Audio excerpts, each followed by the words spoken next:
everyone, this is Rita Yadav and you are on Gate Chemical Planet, a planet of knowledge and information. I welcome back all of you on Gate Chemical Planet. Oil India limited जो कि एक नवरत्न public sector undertaken company है और second largest national upstream oil and gas company है, उसने 10 नवंबर 2021 को कुछ recruitment diploma candidates के लिए जारी किए हैं। तो यहाँ पर यही सारी जो इन्फॉर्मेशन है ये मैं आप लोगों के साथ आज शेयर करने वाली हूँ। तो एडवर्टीज़मेंट नंबर जो है वो आप देख सकते हैं कि 10 नवंबर 2021 को ये एडवर्टीज़मेंट ऑयल इंडिया लिमिटेड की तरफ से जारी किया गया है। तो यहाँ पर कौन कौन से ब्रांचेस के लिए वैकेंसीज ऑयल इंडिया ने निकाली है ये हम देख लेते हैं। तो यहाँ पर अगर सबसे पहले हम बात करें तो यहाँ पे पोस्ट कोड्स जो हैं वो बहुत ही इम्पॉर्टेंट है।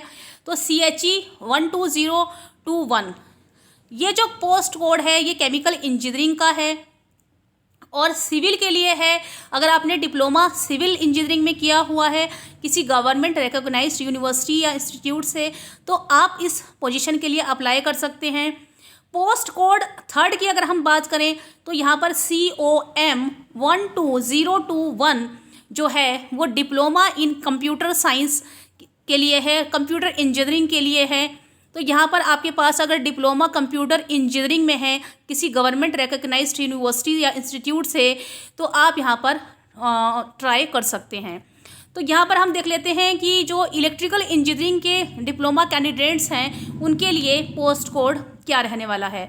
तो ELE 12021 is the post code for electrical engineering diploma candidates.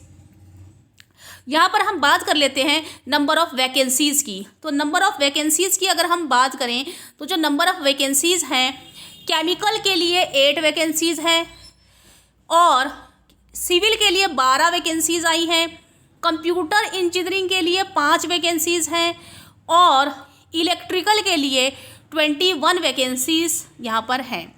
तो अगर आपने 10th जो है गवर्नमेंट रिकॉग्नाइज्ड बोर्ड से किया हुआ है और आपने डिप्लोमा किया हुआ है या तो आपका डिप्लोमा 10th के बाद है या फिर अगर आपके पास 12th के बाद भी डिप्लोमा है केमिकल इंजीनियरिंग में, सिविल इंजीनियरिंग में, कंप्यूटर साइंस इंजीनियरिंग में तो आप इन पोजीशंस के लिए अप्लाई कर सकते हैं।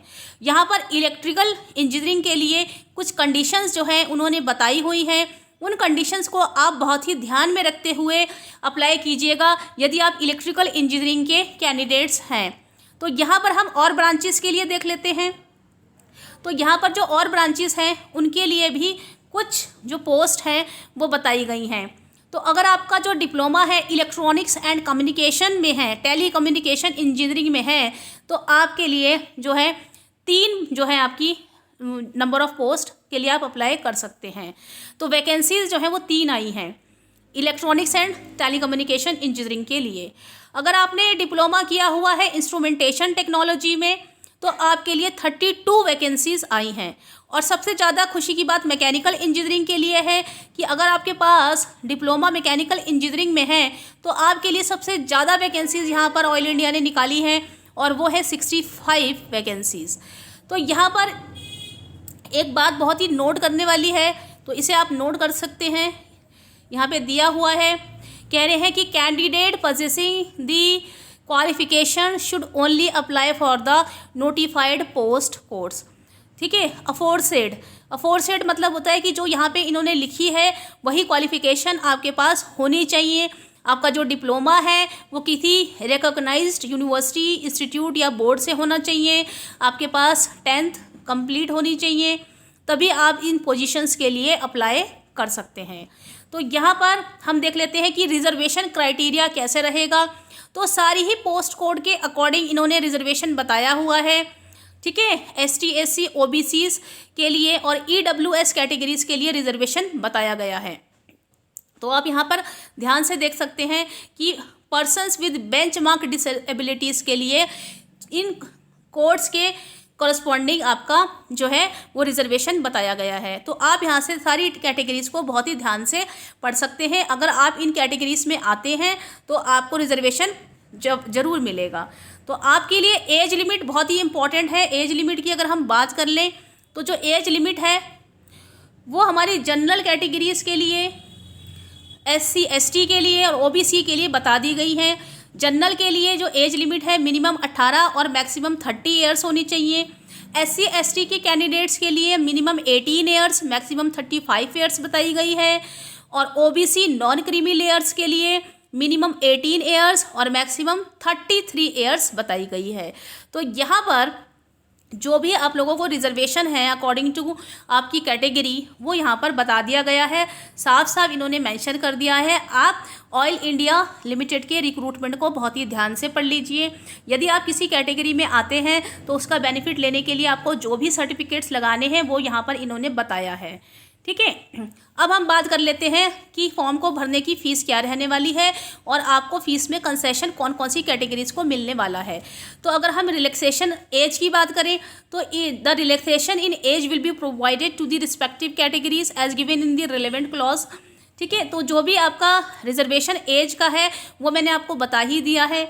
SC ST और EWS और पर्सन विद बेंचमार्क डिसेबिलिटी या फिर एक्स सर्विसमैन कैंडिडेट्स जो हैं उनको जो है ऑनलाइन पेमेंट जो है फ़ीस का वो नहीं करना है, उन्हें एक्सेम्प्टेड किया गया है ऑनलाइन फ़ीस पेमेंट करने से, तो उन्हें कोई भी पेमेंट नहीं करना है, ठीक है।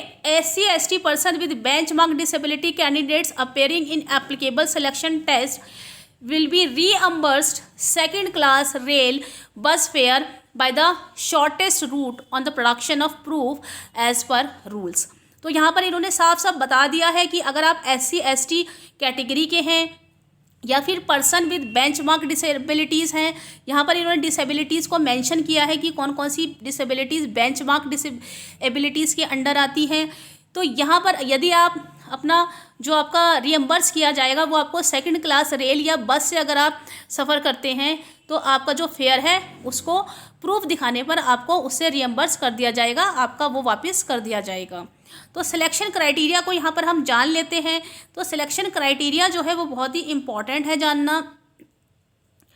सिलेक्शन क्राइटेरिया की अगर हम बात करें तो जो सिलेक्शन है आपका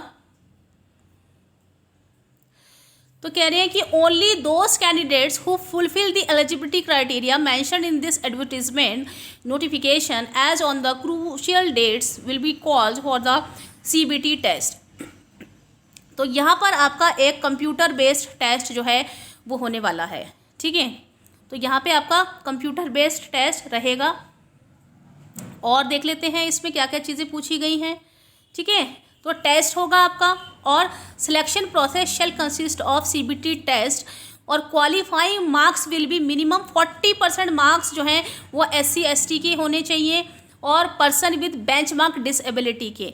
तो ST SC कैंडिडेट के लिए 40% मार्क्स रखे गए हैं क्वालिफाइंग मार्क्स, और जो 50% मार्क्स रखे गए हैं वो मिनिमम 50% मार्क्स फॉर अदर्स रखे गए हैं, यानी कि जनरल के लिए और OBCs के लिए जो आपकी OBC है कैटेगरी उसके लिए 50% मार्क्स का क्राइटेरिया जो है क्वालिफाइंग मार्क्स का रखा गया है। तो कह रहे हैं कि जो भी कैंडिडेट CBT टेस्ट के लिए बुलाए जाएंगे वो only on the basis of their declaration in the completed online application form, यानी कि आपका जो फॉर्म होना चाहिए वो कम्प्लीटली फिल्ड होना चाहिए, उसकी जो फ़ीस होनी चाहिए वो आपको उसका पेमेंट ऑनलाइन करना होगा। अब हम बात कर लेते हैं कि जो ये कंप्यूटर बेस्ड टेस्ट होगा ये कैसा होगा। तो it will be consist of 3 sections, इसमें 3 सेक्शंस होंगे आपके, ठीक है। तो यहाँ पे कौन कौन से सेक्शंस होने वाले हैं उन सेक्शंस को हम बहुत ही ध्यान से देख लेते हैं।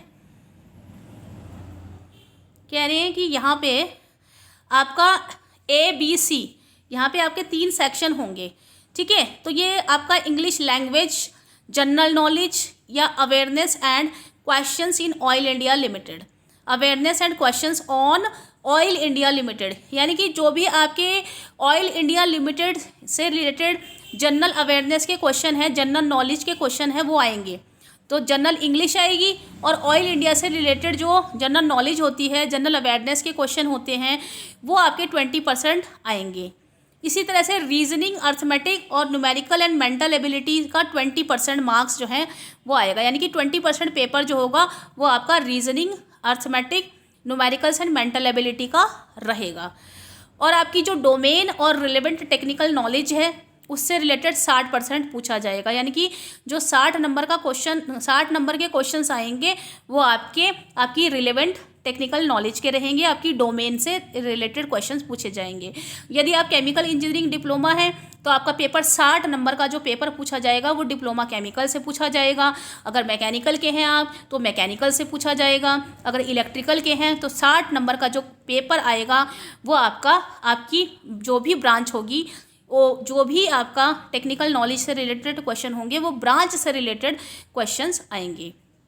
ठीक है, तो यहाँ पर 100% पेपर के बारे में इसका क्लासिफिकेशन बता दिया गया है कि आपका जो ये पेपर है ये कैसे रहने वाला है। तो कह रहे हैं CBT will be comprises of questions in the multiple choice questions. तो जो आपके क्वेश्चंस रहने वाले हैं वो क्वेश्चंस जो है आपके वो MCQ क्वेश्चंस आएंगे। और सबसे बड़ी बात, अच्छी खुशखबरी की बात यह है कि यहाँ पर कोई भी नेगेटिव मार्किंग नहीं की जाएगी। No negative marking in the CBT test. ठीक है, तो यहाँ पे जो टेस्ट होगा वो 2 लैंग्वेजेस में होगा, एक तो इंग्लिश में होगा और एक जो होगा आपका एसमीस लैंग्वेज में होगा। तो टोटल ड्यूरेशन जो होगी वो 2 आवर्स की रहेगी। ठीक है, तो यहाँ पर ये सारी चीज़ें जो है इन्होंने यहाँ पर बता दी गई हैं। यहाँ पर बात कर लेते हैं कि फाइनल सिलेक्शन जो होगा वो कैसा होगा। तो जो भी आपका फाइनल सिलेक्शन होगा वो मेरिट लिस्ट प्रिपेयर की जाएगी, उसके अकॉर्डिंग ही आपका फाइनल सिलेक्शन होगा। तो यहाँ पे पढ़ लेते हैं, थोड़ा सा मैं आपको पढ़ के बता देती हूँ जिससे आपका बिल्कुल क्लियर हो जाए। तो कह रहे हैं in the final merit list of selection if CBT marks of more than 1 candidates are same. अगर एक से ज़्यादा कैंडिडेट्स के मार्क्स सेम आते हैं तो then the candidates who obtain more marks in part C of the computer based test will be given preference. तो कह रहे हैं अगर 2 कैंडिडेट हैं और उनके मार्क्स सेम आ जाते हैं तो जो आपका पार्ट C है यानी कि जो टेक्निकल पोर्शन में आपने मार्क्स गेन किए हैं उस मार्क्स को देखा जाएगा और उन मार्क्स को प्रेफरेंस दी जाएगी। तो यहाँ पर आप बहुत ही ध्यान से पढ़ सकते हैं कि यहाँ पर आपका जो टेस्ट है वो कितना इम्पॉर्टेंट है, आपका जो टेक्निकल पोर्शन है वो आपका कितना इम्पॉर्टेंट है। तो यहाँ पे बहुत ही ज़रूरी सारी इम्पॉर्टेंट जो चीज़ें हैं वो मैंने आपको बता दी हैं। कौन कौन से जो डॉक्यूमेंट्स हैं, सर्टिफिकेट्स हैं वो आपको चाहिए होंगे वो देख लीजिए आप। तो यहाँ पर सारी चीज़ें आपको दी गई हैं। ये जो PDF है इस नोटिफिकेशन का, ऑफिशियल नोटिफिकेशन का, ये आप टेलीग्राम चैनल पर देख सकते हैं। ठीक है, वहाँ से आप इसको ले सकते हैं। और यहाँ पे बहुत सारी चीज़ें आपको यहाँ पे दी हुई हैं, जनरल इंस्ट्रक्शन दिए हुए हैं कि कोविड में आपको कैसे कैसे जो है प्रिकॉशंस लेने हैं वो सब यहाँ पे बताया गया है। ठीक है, तो यहाँ पे मैं आपको बता देती हूँ कि ये जो आपको वेबसाइट दी गई है यहाँ पर जाना आप। ठीक है, www.oil और -india.com। ठीक है, तो यहाँ पे जाके आप देख लीजिएगा और यहाँ पे आप फॉर्म, ये जो PDF है इसका ऑफिशियल नोटिफिकेशन PDF फॉर्म में है, वहाँ पर दिया हुआ है। तो यहाँ से जाके आप इसको ईजिली देख सकते हैं। ठीक है, तो ये सारी चीज़ें हैं आपकी। और यहाँ पे आपका जो कट ऑफ डेट दी गई है ये बहुत ही इंपॉर्टेंट है जानना आप लोगों के लिए। कट ऑफ डेट जो है वो बहुत इंपॉर्टेंट है। तो ये 9/12/2021 जो है ये कट ऑफ डेट दी गई है। ठीक है, और आप कैसे अप्लाई कर सकते हैं। तो जो ये एप्लीकेशन फॉर्म है ये आपका 10 तारीख से स्टार्ट हो चुका है। ठीक है, और यहाँ पे जो है कह रहे हैं कि no other mode of application will be accepted. ठीक है, तो आपका जो भी मोड है वो आप उसी से पेमेंट करेंगे, ऑनलाइन मोड है। ठीक है, तो यहाँ पे 10 तारीख से फॉर्म भरना स्टार्ट हो चुका है। आप जाके ऑफिशियल वेबसाइट पर जाइए, ये जो वेबसाइट दी हुई है। ठीक है, करंट ओपन न्यू ओपनिंग्स दी गई हैं oilindia.com में, वहाँ यहाँ पे जाके आप फॉर्म को फिलअप कर सकते हैं। ठीक है, ये पूरा प्रोसीजर यहाँ पे इन्होंने बता दिया है। और अगर हम जनरल और OBC कैंडिडेट की बात करें तो 200 रुपीज़ ऑनलाइन एप्लीकेशन फ़ीस जो है वो आपको देनी पड़ेगी। और अगर कोई GST लगेगा तो कह रहे हैं fee exclusive of GST and payment gateway. ठीक है, तो जो भी बैंक का चार्ज होगा वो इसमें इंक्लूड आपको करना पड़ेगा, आपको डालना पड़ेगा। The online application fees is non refundable. तो ये जो फ़ीस है ये नॉन रिफंडेबल है, तो आप ध्यान से फॉर्म भरिएगा। फॉर्म भरते समय कोई भी गलती मत करिएगा, आराम से इसको पढ़ के फिर इसको फॉर्म को फिलअप कीजिएगा। अदरवाइज़ ऐसा ना हो कि आपका जो पेमेंट है वो कट जाए और आपका फॉर्म फिलअप ना हो। तो फॉर्म फिलअप करने से पहले सारे इंस्ट्रक्शंस को ध्यान से पढ़िएगा, तभी आप फॉर्म फिल करना। ठीक है, तो कह रहे हैं कि all the details given in the online application form will be treated as final and no chance will be entertained. तो यहाँ पर ऑनलाइन वेबसाइट का आपको दे दिया गया है, इस वेबसाइट पे जाके आप जो है वो ट्राई कर सकते हैं, फॉर्म भर सकते हैं। तो यहाँ पर अगर हम इम्पॉर्टेंट डेट्स की बात करें तो अभी ये फॉर्म जो है, ये इस फॉर्म का आपको डेट दे दी गई है, ठीक है। तो ये कह रहे हैं कि फॉर्म भरना स्टार्ट हो चुका है। अगर आप ऑयल इंडिया लिमिटेड में अप्लाई करना चाहते हैं तो आप इस ऑफिशियल नोटिफिकेशन को वेबसाइट पर जाकर देखें, या फिर इसको जो है यहाँ से आप देख सकते हैं, या फिर टेलीग्राम से आप इसको ले सकते हैं और वहाँ पर जाकर आप आसानी से सारे इंस्ट्रक्शन पहले पढ़ लेना, तभी फॉर्म भरना, ठीक है। क्योंकि पढ़ने से आपको पता चल जाएगा कि फॉर्म फिलअप करने का स्टेप्स क्या क्या है। और ऑयल इंडिया लिमिटेड जो है वो नवरत्न कंपनी है, तो मैं चाहूँगी कि जितने भी स्टूडेंट्स मेरे साथ बने हुए हैं, अगर मैकेनिकल केमिकल के हैं, इलेक्ट्रिकल के हैं, कंप्यूटर साइंस के हैं, तो वो ज़रूर से ज़रूर ऑयल इंडिया में अप्लाई करें। तो यहाँ पर मैंने जितनी भी आपको इन्फॉर्मेशन थी वो आप लोगों को प्रोवाइड करा दी है। आप इस वीडियो को ज़रूर लाइक करके जाएं और अपने दोस्तों में शेयर करें। Thank you so much and have a nice day.